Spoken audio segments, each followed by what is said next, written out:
"It's been 2 hours!" Lila cried, her voice breathless as sweat beaded along her neck from their endless circling around the dusty corral, her gloved hands trembling on the reins, while Wyatt Brennan watched from astride his black stallion with those piercing blue eyes that seemed to see straight through her carefully constructed lies.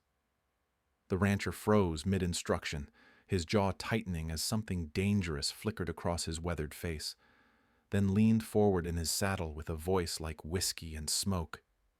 "I thought you wanted longer." Before she could protest, he guided his horse closer and reached out to brush a strand of damp hair from her flushed cheek, his calloused thumb lingering against her skin just a heartbeat too long, igniting something neither of them could afford to feel, not when she was supposed to be his fake fiancée for exactly 12 more days, not when her real identity could destroy the fragile trust growing between them, and definitely not when the Pinkerton agent posing as his aunt was watching from the porch with keen interest, waiting for either of them to slip up and expose the deadly secret that had brought them all to this God-forsaken town. Would Lila surrender to the unexpected fire building between them? Or would she run before Wyatt discovered that her presence in Copper Creek wasn't coincidence, but the same dangerous past that was hunting them both? The stagecoach lurched to a stop outside Copper Creek's ramshackle saloon, kicking up a cloud of dust that settled on Lila Monroe's once pristine traveling dress. She stepped down with as much dignity as she could muster, her last few coins weighing heavy in her reticule. 3 weeks. That's all she had to earn passage to Denver before she'd be trapped in this dusty nowhere forever. The scandal in San Francisco had followed her like a shadow, caught with Senator Morrison's husband in what appeared to be a compromising position, though the truth was far more complicated. Now her reputation lay in ruins, and respectable venues wouldn't hire a fallen woman. Inside the saloon, tobacco smoke hung thick as molasses. Lila took the makeshift stage, her silk gown absurdly elegant among the rough-hewn tables and cowhide chairs. She opened her mouth to sing, but a drunken cowboy hurled an insult about city girls thinking they were too good for honest folk. Another man grabbed at her skirt as she tried to continue. The crowd erupted in jeers and crude suggestions. Heat burned her cheeks as she stumbled backward, knocking over a chair. A tall rancher near the bar started forward, hat pulled low over sun-weathered features. Before he could reach her, Lila whirled on him. She pushed past him toward the door, her composure finally cracking. Behind her, the crowd's laughter echoed like gunshots. Outside, she pressed her back against the saloon's weathered siding and closed her eyes. The rancher emerged, concern etched in the lines around his blue eyes. Lila straightened her shoulders and walked away, leaving Wyatt Brennan standing alone in the dusty street. She had 11 days to figure out how to survive in Copper Creek, and accepting help from strange men had already destroyed her life once. Dawn broke over Copper Creek with the subtlety of a cattle brand. Lila woke on the narrow cot behind the saloon, her back aching from the thin mattress. The saloon owner, Jasper Crowley, stood in the doorway with his arms crossed and a scowl that could sour milk. Crowley's words hit like a physical blow. He owed money to some unsavory characters from the next town over. If she couldn't bring in enough customers to cover his debts within the week, he'd sell her contract to them. The implications made her stomach turn. Lila sank onto the cot as Crowley's boots echoed away. She'd heard whispers about what happened to women sold to pay gambling debts. Her hands shook as she counted her meager coins, not nearly enough for passage to Denver. The saloon doors swung open with their familiar creak. Boots crossed the floor with measured steps. She looked up to find the rancher from last night standing there, hat in hand. Wyatt Brennan, according to the bartender's whispered gossip. He cleared his throat. His proposition came out stilted, like he'd rehearsed it but still doubted every word. He needed a woman to pose as his fiancée for 2 weeks. His aunt was visiting from back east, and she controlled his inheritance. No wife by his 30th birthday meant the money went to his wastrel cousin instead. Lila studied his weathered hands, the calluses that spoke of honest work. His offer was generous. Passage to Denver plus $50 extra, enough to start fresh with dignity intact. She named her terms. No liberties, no expectations beyond the performance. He nodded, relief flickering across his features like sunlight on water. Their first outing was to the general store for supplies his supposed fiancée would need. Wyatt walked stiffly beside her, clearly uncomfortable with the charade. Mrs. Henderson behind the counter watched them with the keen interest of a hawk eyeing a rabbit. Lila slipped her hand through his arm and leaned closer than necessary. She commented on his thoughtfulness in bringing her flowers that morning, gesturing to the wilted wildflowers he'd hastily grabbed from outside. His muscles tensed beneath her touch, but he played along. Walking back to his ranch, conversation came easier. He asked about San Francisco, and she offered carefully edited stories of theater life and city sophistication. The loneliness in his voice when he spoke of running the ranch alone made something twist in her chest. His spread was modest but well-maintained. The house showed a woman's touch from years past, though dust had settled on the decorative touches. He showed her to the guest room with awkward formality, explaining his housekeeper came only twice a week. That evening, they practiced their story on the front porch. How they'd met, how long they'd been courting, when they planned to marry.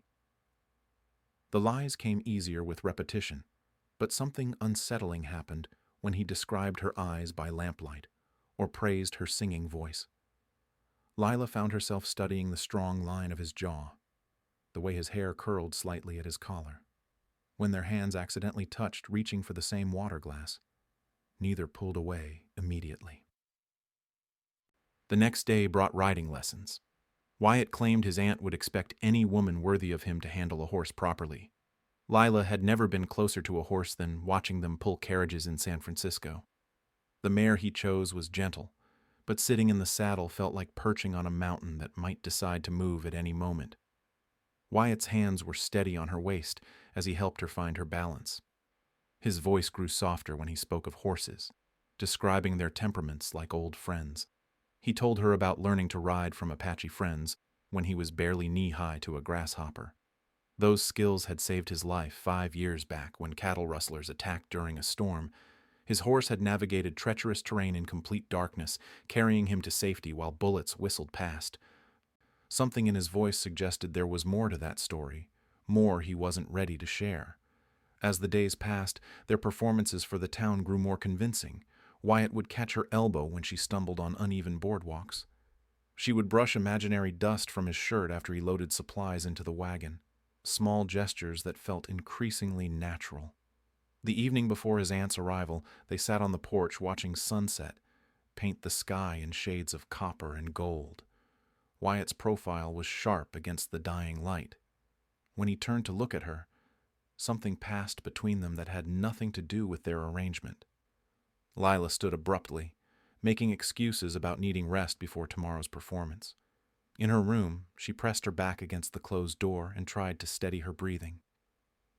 She couldn't afford to feel anything real for Wyatt Brennan. This was business. A means to escape Copper Creek and start over somewhere safe. Getting attached to a lonely rancher with kind eyes and gentle hands would only complicate everything. But as she lay in bed listening to his quiet movements in the next room, Lila wondered if her heart had already made the decision her head was trying to avoid. Wyatt's aunt arrived on the noon stage with enough luggage for a month-long stay. Margaret Thornfield stepped down with the bearing of a woman accustomed to being obeyed.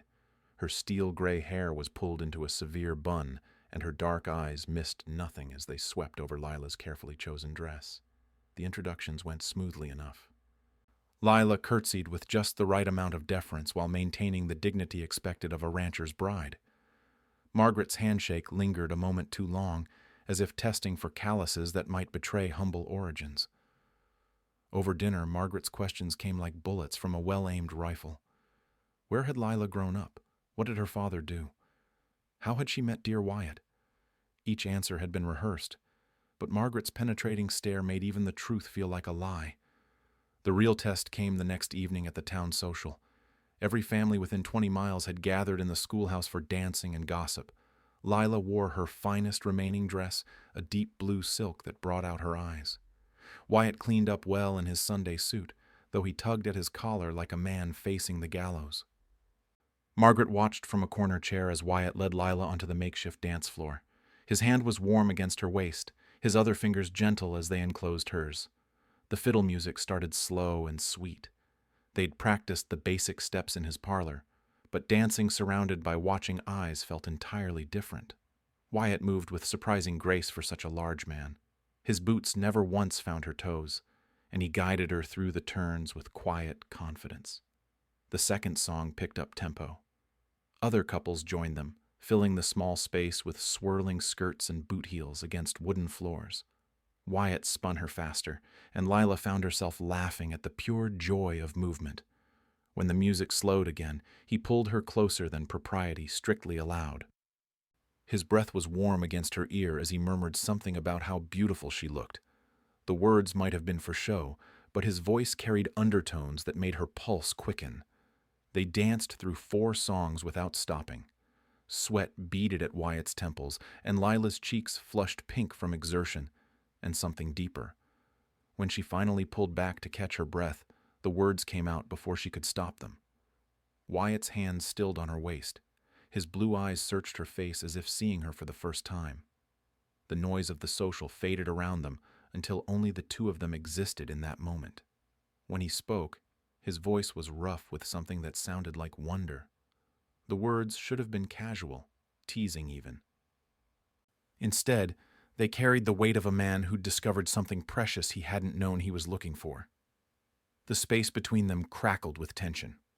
Lila could feel the warmth radiating from his chest, could count each breath he took. When his gaze dropped to her lips, her heart hammered against her ribs like a caged bird. He leaned closer, and she didn't pull away. Their first kiss was soft, tentative, like a question being asked. When she didn't resist, his arms tightened around her waist, and the kiss deepened into something that had nothing to do with their charade. Reality crashed back like cold water. Lila jerked away, her hand flying to her lips. The entire social hall was watching them with knowing smiles and approving nods. Margaret sat in her corner chair, taking careful note of every detail. Lila mumbled something about needing air and pushed through the crowd toward the door. Outside, the cool night breeze did nothing to calm the fire in her cheeks or the racing of her heart. Wyatt found her by the schoolhouse steps, his expression unreadable in the moonlight. They stood in silence for long moments, the weight of what had just happened settling between them like a third presence. He started to speak, but she cut him off with a shake of her head. This was supposed to be business, a simple transaction that would get her safely to Denver and give him access to his inheritance. Feelings would only complicate everything. But even as she said the words, Lila knew it was too late. The careful walls she'd built around her heart had already developed cracks, and Wyatt Brennan was seeping through them like water through stone. Back inside, Margaret was waiting with a satisfied smile that didn't quite reach her eyes. She complimented their performance, using words that somehow made Lila feel like a prize horse being evaluated for purchase. The ride home was quiet, filled with sideways glances and unspoken questions. Margaret retired immediately upon reaching the ranch, but not before giving Lila one last measuring look that seemed to weigh her very soul. Alone on the front porch, Wyatt and Lila sat in the darkness, listening to night sounds from the prairie. The kiss hung between them, impossible to ignore, yet too dangerous to acknowledge. When Wyatt finally spoke, his words were careful, controlled. He apologized for overstepping, promised it wouldn't happen again. But his eyes told a different story entirely. Lila nodded and excused herself to bed. Though sleep would be impossible with her heart still racing and her lips still tingling from his touch. In 10 more days, their arrangement would end. She would take the stage to Denver, and Wyatt would claim his inheritance. The plan was perfect in its simplicity. So why did the thought of leaving suddenly feel like tearing herself in half? The morning sun cast long shadows across the ranch yard when Lila cornered Wyatt by the barn. Margaret had ridden into town early, claiming business at the telegraph office. Something about the woman's movements felt wrong, too purposeful for a social visit. Lila's words came out sharp and direct. She'd seen Margaret studying documents late the previous night. papers that looked nothing like family correspondence. The woman carried herself like someone accustomed to authority beyond mere wealth. Wyatt's face went pale beneath his tan. His shoulders sagged as if a great weight had settled on them. When he finally spoke, the words came slowly, like each one cost him something precious. Margaret wasn't his aunt. She was a Pinkerton agent assigned to protect his younger sister, Sarah.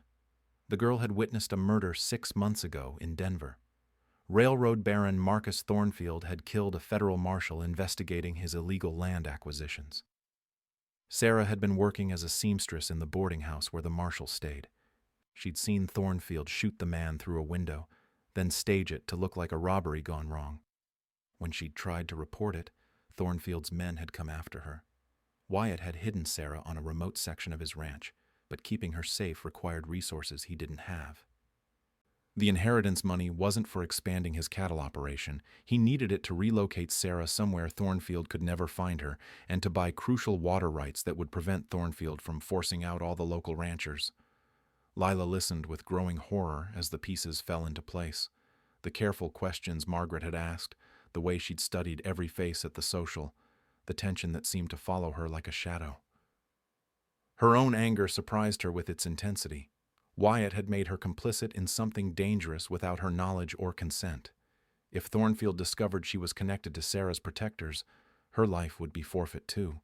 She turned to leave, but Wyatt caught her arm. His touch was gentle despite the desperation in his eyes. He tried to explain that he'd never meant for her to get involved, that he'd thought the charade would be simple and safe. Before Lila could respond, the thunder of approaching hooves cut through the morning air. 6 riders crested the hill at a gallop, dust billowing behind them like a storm cloud. Even at a distance, the intent in their posture was unmistakable. Wyatt pushed Lila toward the house and shouted for Sarah to hide in the root cellar. The girl appeared briefly in the doorway, her face white with terror, before disappearing again. The riders spread out as they approached, surrounding the ranch buildings with military precision. Their leader was a thin man with cold eyes and a silver-handled pistol. When he spoke, his voice carried the authority of someone accustomed to being feared. Recognition hit Lila like a physical blow. She knew that voice, had heard it whispering in darkened hotel corridors back in San Francisco. Thomas Hartwell, the businessman who'd orchestrated her downfall, Thornfield's right-hand man, and the architect of her supposed scandal. The memory came flooding back with perfect clarity. She'd been backstage at the Opera House when she'd overheard Hartwell talking to another man about eliminating a federal marshal. At the time, she'd dismissed it as business rivalry talk, the kind of bluster rich men used when they'd had too much brandy. But now she understood. She hadn't stumbled into that hotel room by accident. Hartwell had lured her there, arranging for the senator's wife to discover them in what appeared to be a compromising position. The scandal had been calculated to destroy her credibility before she could remember what she'd overheard. Lila's photographic memory for faces and voices, honed by years of reading saloon crowds, had made her a threat. The same witness ability that had helped her survive as a performer had marked her for destruction. Hartwell's eyes widened when he recognized her. His hand moved instinctively toward his weapon, confirming what she'd already realized. They weren't just hunting Sarah anymore. They'd come for both witnesses to Thornfield's crime. Wyatt stepped protectively in front of Lila, his own rifle ready despite being outnumbered. The math was simple and deadly. 6 armed men against 1 rancher, a saloon singer, and a terrified girl hiding in a cellar. Margaret chose that moment to ride back from town. Her horse lathered from hard travel. She took in the scene with professional efficiency, her hand already reaching for the badge hidden beneath her jacket. Hartwell's smile was cold as winter steel. He'd been tracking both women for months, waiting for them to lead him to each other. Having them in the same place simplified his task considerably.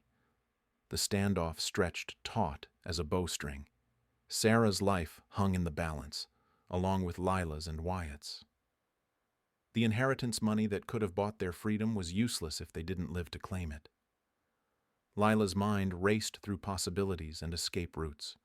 Her years of performing had taught her to think quickly under pressure, to read an audience and give them what they expected. But this audience wanted blood. and she wasn't sure even her best performance would be enough to save them all. The morning sun climbed higher, casting everything in sharp relief. Soon Hartwell would grow tired of talking and the shooting would start. The tension stretched like a wire about to snap when Lila stepped forward, raising her hands in apparent surrender. Hartwell's cold smile widened, mistaking her movement for defeat. But Wyatt caught the subtle signal she'd learned in countless saloon performances, the slight tilt of her head that meant she had a plan. Margaret dismounted slowly, her badge now visible on her jacket. 3 Pinkerton agents against 6 hired killers weren't favorable odds, but Lila had spent years reading dangerous men in smoky saloons. She knew Hartwell's type, knew their weaknesses ran as deep as their cruelty. Lila began to speak, her voice carrying the trained projection of a stage performer. She wove a story about Sarah's location, claiming the girl had fled north to Canada weeks ago. Her words painted vivid pictures of train schedules and border crossings, each detail crafted to sound authentic.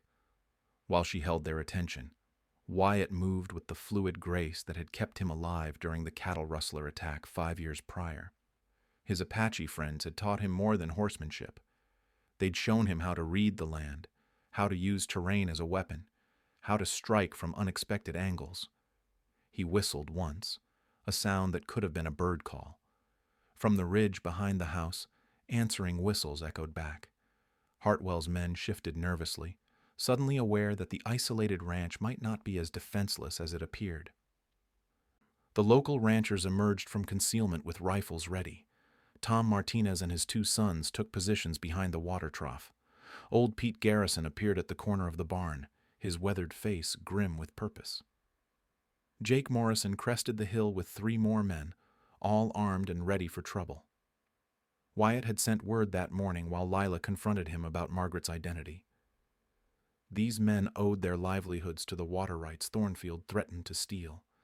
They'd ridden hard to protect their land and their neighbor's family. Hartwell's confidence wavered as he found himself surrounded, but desperation made him dangerous, and his hand moved toward his weapon. The standoff balanced on a knife's edge. That's when Sarah appeared on the porch, her young face set with determination that mirrored her brother's stubborn courage. She carried a ledger book and a small leather pouch, items she'd hidden since fleeing Denver. The ledger contained detailed records of Thornfield's illegal activities, written in the murdered marshal's careful handwriting. The pouch held signed contracts and correspondence that would hang Thornfield and his associates from the nearest tree. Sarah's voice shook but held steady as she explained what the marshal had told her before his death. He'd been building a case against Thornfield for months, gathering evidence of bribery, murder, and land fraud. Sarah had helped him organize his papers, never understanding their true significance until the night she witnessed his murder. Margaret stepped forward to accept the evidence, her professional demeanor masking relief. This was more than enough to convict Thornfield and destroy his entire operation. Federal marshals were already closing in on his Denver headquarters, based on intelligence she'd telegraphed that morning. Hartwell made his desperate play then, drawing his silver-handled pistol with practiced speed. But Wyatt was already in motion, his years of surviving on dangerous frontier ranges serving him well. He dove toward Lila, knocking her clear as the first shot rang out. The battle erupted in controlled chaos. The rancher's crossfire caught Hartwell's men in a deadly web, while Margaret's professional marksmanship eliminated threats with surgical precision. Wyatt's Apache training showed as he moved through the gunfire like smoke, appearing where enemies least expected him. Lila used her performer's instincts to stay alive, reading the flow of battle and anticipating danger. When one of Hartwell's men cornered Sarah by the house, Lila created a diversion that allowed the girl to escape to safety. The fight lasted mere minutes but felt like hours. When the gunsmoke cleared, Hartwell lay wounded but alive. His remaining men either captured or fled. The ledger and evidence pouch remained safe in Margaret's possession. As Margaret tended to the wounded and secured the prisoners, Wyatt checked on his sister with gentle hands that shook from spent adrenaline. Sarah was unhurt, but exhausted from months of hiding and fear. The ranchers departed with promises to spread word that Thornfield's threat had ended. Their land was safe, their water rights secure, and their community protected. They left behind offers of help rebuilding anything damaged in the fight. Evening found the survivors gathered on Wyatt's front porch, watching stars emerge in the darkening sky. Margaret explained that federal agents would arrive within days to transport Hartwell and complete Sarah's testimony. The railroad baron's empire was crumbling as his associates scrambled to save themselves. Sarah could finally live openly, free from the shadow of Thornfield's vengeance. The inheritance money Wyatt had desperately needed was no longer crucial, though it would help rebuild their lives with comfort and security. But questions remained unanswered between Wyatt and Lila. Their charade was over, the danger past, and the reasons that brought them together eliminated. She still had her ticket to Denver, still had dreams of reuniting with her sister and starting fresh. As Margaret settled Sarah into the house for her first peaceful night's sleep in months, Wyatt and Lila sat alone with the weight of unfinished conversations between them. 3 weeks after the gunfight, federal marshals departed Copper Creek with Hartwell in shackles and enough evidence to topple Thornfield's entire criminal empire. Sarah testified with quiet courage, her words sealing the fate of the men who'd terrorized her for months. Margaret accompanied them back to Denver, her duty finally complete. The ranch felt strangely empty without the constant undercurrent of danger. Wyatt went about his daily chores with mechanical precision, but his eyes kept drifting toward the guest room where Lila still stayed. Her stage ticket to Denver sat unused on the kitchen table, a constant reminder that their arrangement had officially ended. Lila threw herself into helping Sarah adjust to normal life. The girl had missed months of simple pleasures, and Lila delighted in teaching her to braid her hair in fashionable styles or sharing stories of city life. But even these moments of joy felt borrowed, temporary. The inheritance money had arrived from Wyatt's actual aunt back east, along with a terse letter expressing disapproval of his deception, but grudging respect for his protection of family. He used part of it to secure the water rights, ensuring the local ranchers' prosperity for generations. Sarah bloomed under the safety and attention. Her nightmares faded, replaced by plans for the future. She wanted to learn bookkeeping and maybe teach school someday. The murder that had defined her life for months became just one chapter in a story that was finally free to continue. But the growing ease between Wyatt and Lila carried an undercurrent of unfinished business. They moved around each other with careful politeness, their earlier intimacy buried under layers of uncertainty. The kiss they'd shared at the social hung between them, acknowledged only in stolen glances and accidental touches. One evening, as Sarah helped Margaret pack for the return journey to Denver, Wyatt found Lila in the garden behind the house. She was tending the wildflowers he'd hastily picked for their first charade, coaxing them back to life with careful watering and attention. He stood watching her work, noting how naturally she'd fit into the rhythms of ranch life. Her hands had grown capable with practical tasks, and her skin had taken on a healthy glow from outdoor work. The city pallor and brittle sophistication had been replaced by something warmer, more genuine. When she finally looked up, dirt smudged on her cheek and contentment in her eyes, the words came easier than he'd expected. He didn't offer poetry or grand declarations. Instead, he spoke of partnership, of building something real together, of the way she'd made his house feel like a home. Lila's response came slowly, her performer's mask finally dropping completely. She admitted her fear of vulnerability, of trusting her heart to someone who'd already seen her at her weakest, but she also confessed that leaving felt like abandoning the best part of herself. The decision crystallized in that moment, surrounded by rescued wildflowers and the scent of prairie grass. Denver represented safety and a fresh start, but Copper Creek offered something rarer. It offered belonging. Sarah's delighted squeal from the house announced that she'd been watching from the window.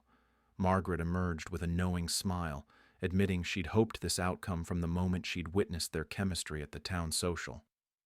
The wedding took place 6 months later in the same schoolhouse where they'd shared their first real kiss. The entire town attended, along with the ranchers who'd risked their lives to protect the Brennan family. Sarah served as maid of honor, radiant in her first new dress since the troubles began. Lila wore her blue silk gown, carefully mended and altered by Sarah's skilled hands. Wyatt managed not to tug at his collar, though his hands shook slightly when he placed the simple gold band on Lila's finger. Their vows were brief, but heartfelt. Wyatt promised to cherish her strength as much as her gentleness. Lila vowed to build a life worthy of the trust he'd placed in her. Neither mentioned the charade that had brought them together, focusing instead on the truth they'd discovered beneath the lies. The celebration lasted well into the night, with dancing and music that echoed across the prairie. When someone called for the bride to sing, Lila obliged with a song about finding home in unexpected places. Her voice carried clearly in the still air, no longer performing for survival, but sharing joy with a community that had embraced her completely. By winter, Lila had transformed the old saloon into a proper theater with Margaret's financial backing and Sarah's organizational skills. Traveling performers brought culture to Copper Creek, while local talent discovered new outlets for creativity. The following spring found Wyatt teaching Lila advanced horsemanship on the same trails where they'd first acknowledged their growing feelings. When she complained about the length of their ride, and he suggested going longer, their laughter carried the ease of two people who'd learned that time was a gift to be savored rather than endured. And that is all to the story for now. Please let me know where you are tuning in from. Perhaps we will create a story there. Consider liking this video and subscribing to our channel. And if you enjoy our content, click this video on your screen. I promise you, it's worth watching. See you tomorrow.